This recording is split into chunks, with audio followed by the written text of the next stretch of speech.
Center of mass.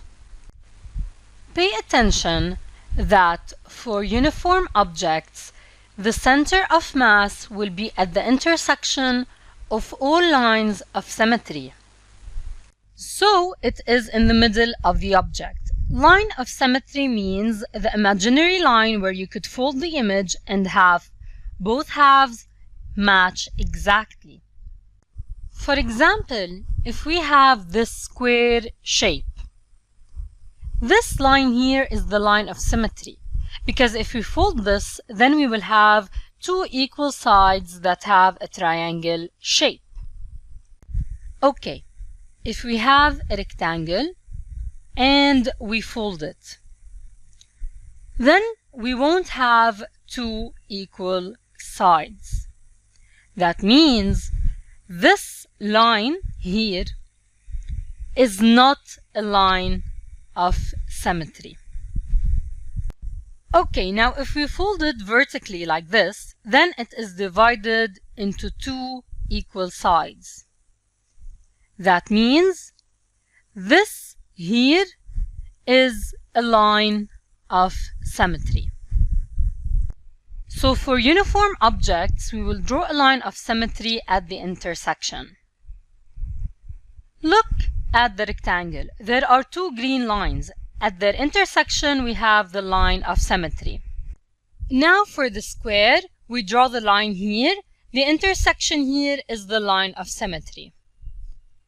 There are many different examples where we use the center of mass to get the balance.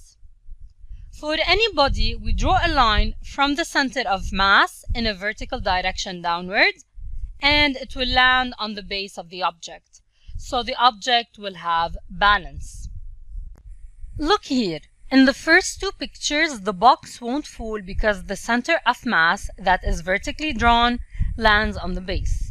However, in the last picture, it falls because the vertical line doesn't fall on the base, which supports the box. Now look at these people. They are trying to keep their center of mass directly above their support to balance themselves.